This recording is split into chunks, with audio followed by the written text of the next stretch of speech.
Play the Game, a letter to my younger self. Alanya, Turkey, Tuesday, March 19th, 2024, 1909 local time. To my younger self, today I write to you as a 28-year-old man. I sit on the rocky hillside of the Alanya Peninsula. Soft orange lights illuminate the weathered stone of ancient castle walls. I look across the bay to the Taurus Mountains as twilight casts its final glow of rich purple hues across the landscape. I can hear the distant call to prayer echoing through the silence. I would be alone if not for the one-eyed stray cat that has decided to be my companion in this moment, a moment of solitude nonetheless. It's quite fitting that I would be joined by a one-eyed cat. In Norse mythology it is said that Odin wanted to know everything and gain knowledge of things hidden from him.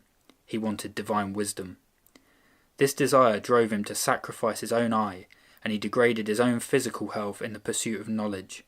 I can relate to this. This has been my purpose, to gain knowledge, to know and understand, to seek the truth. There have been countless times in my life where I have prioritized the acquisition of knowledge over the most basic needs and drives, and in the same way as Odin, sacrificing the physical and material for the mental. This was a mistake. If you live long enough, you eventually see it all and will gain the wisdom slowly. But you have to live long enough. You have to prioritize health. I have been impatient and I am paying the price. As the Japanese swordsman and philosopher Miyamoto Musashi said, if you know the way broadly, you will see it in all things. You would learn the same lessons from a slow and peaceful life of tending a garden as you would living the life of a brutal samurai warrior slaying his enemies. You have a choice.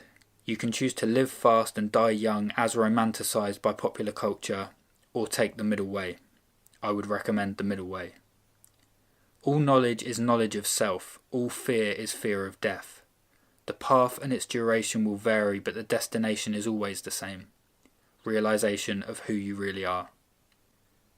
It is also fitting that I have the Taurus Mountains in front of me. In astrology, the Taurus is the bull. The bull is the cow. The cow is beef. At this stage in my life, I can only seem to eat the diet of a carnivore, mainly beef, other meats and eggs. As a result of digestive issues, I struggle to assimilate most other foods. Even typically healthy foods, such as fruit and vegetables, result in severe physical and mental health symptoms. Youth compensates for so much, but your life force energy is finite. Your youth will leave you at some point. I have been frivolous with my energy and I'm starting to feel it. The body can only take so much abuse. It doesn't surprise me that I have manifested these health issues. I have pursued knowledge with urgency and this has caused a tremendous amount of stress. Energy flows where attention goes. You can either be in the brain thinking and acquiring knowledge, or in the body healing and growing.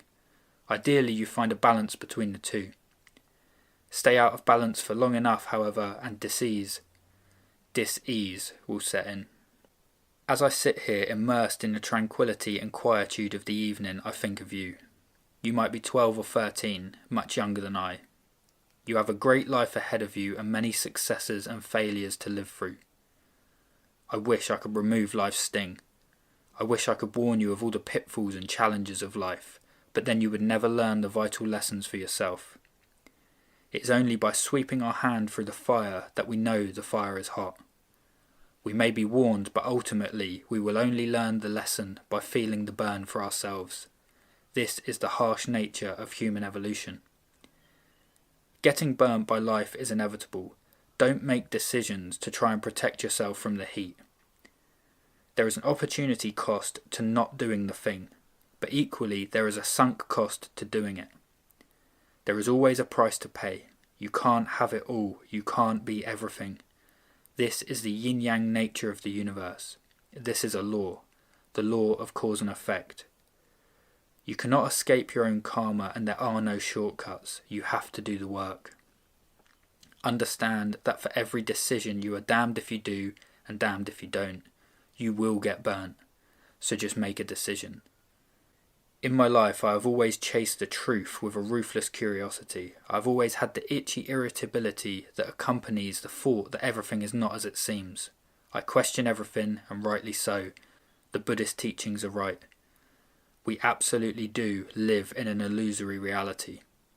I refuse to accept that the big questions are unanswerable. What's the meaning of life? What is the nature of reality?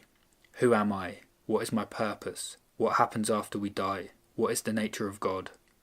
For 28 years I have considered it fruitless to tread a path through life without first constructing a philosophical map as a guide.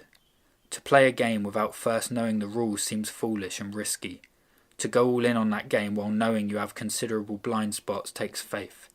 Faith I have lacked until very recently. I was operating on the notion that if I could first answer these important questions, I would be at some sort of existential advantage. This mindset has taken me on a journey on which all of the answers to my questions have been revealed to me. Ask and it will be given to you. Seek and you will find. Knock and the door will be opened to you. For everyone who asks receives. The one who seeks finds. And to the one who knocks, the door will be opened. Up to this point, you have manifested everything exactly as you saw it in your mind, the good and the bad. This is a testament to the power of your thoughts. The problem is, you had a lot of negative thoughts, worries, concerns. You manifest these too. The universe doesn't discriminate between good or bad. It simply gives you what you are and what you think about most. Your thoughts create your reality, so choose your thoughts very carefully. Your young inquiring mind asked life's deepest questions and the answers were given to you. You now have a map by which you can navigate the world, but this map came at a heavy price. You had to slay many dragons before you could collect your treasure. You postponed the act of living until you had all the answers. You let opportunities pass you by. The call to adventure is loud the first time, but the more you deny it, the quieter it gets until it calls no more. Listen carefully, and when you hear the call, go. Take the adventure with your new map in hand. Play the game. My biggest regret is not taking the first call to adventure at 16 when I had the deep yearning to head to China and live with and learn from Shaolin monks in the Wu Wei Si temple. An itch I would later scratch at Samyeling Monastery, learning meditation from the Tibetan monks, only after sustaining a severe chainsaw injury to my hand. Life is a harsh teacher. The trajectory of my life would have been completely different if I had taken that call and played the game the first time, but I was paralysed by fear. I didn't feel ready. Would I have learnt the lessons I have learnt? Would I be the same man I am today? I don't know, and the pain of not knowing is worse than the fear of going into the unknown in the first place. The hero's journey always requires that you leave the ordinary world, but the ordinary world is familiar and comfortable, so I opted out. I didn't play the game. Nothing worthwhile in life is familiar and comfortable. It is said that God has the optimal path for your spiritual growth mapped out before you even get here. Destiny, if you like. So I know I had to refuse the China adventure. But that doesn't negate the fact that we have choices and I made the wrong decision. I had nothing to fear and you were never ready. At the age of 28, I no longer have any nagging questions. I was perspicacious and I extracted the lessons from all of my life experiences. I have lived a full life. I have loved and lost love. I have won friends and lost friends. I have had health and lost health. I have gained wisdom. The only regret I have is that I could have done more. I am extremely grateful to have had such a great start in life, but I know I have squandered my potential. Confucius once said, "A man who understands the Tao in the morning can die contentedly in the evening." At age 28, I understand the Tao. Whenever a man sets himself a task or a mission, there is a sense of nervous excitement, of wonder for what the journey holds, what challenges he will face along the way, what kind of a man he will have to become. But once the goal is met, oblivion. There is no celebration, because he knows the joy does not come from completing the game, but playing the game. Understanding the Tao was your task and you completed it. You can die with content. Enjoy the liberation that comes with this accomplishment. He who dies before he dies does not die when he dies.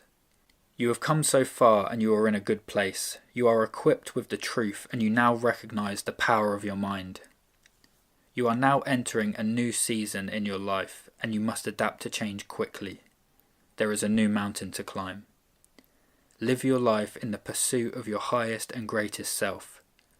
Move slowly. Be present. Protect your soul and chi at all costs. Chop wood, carry water. Play the game.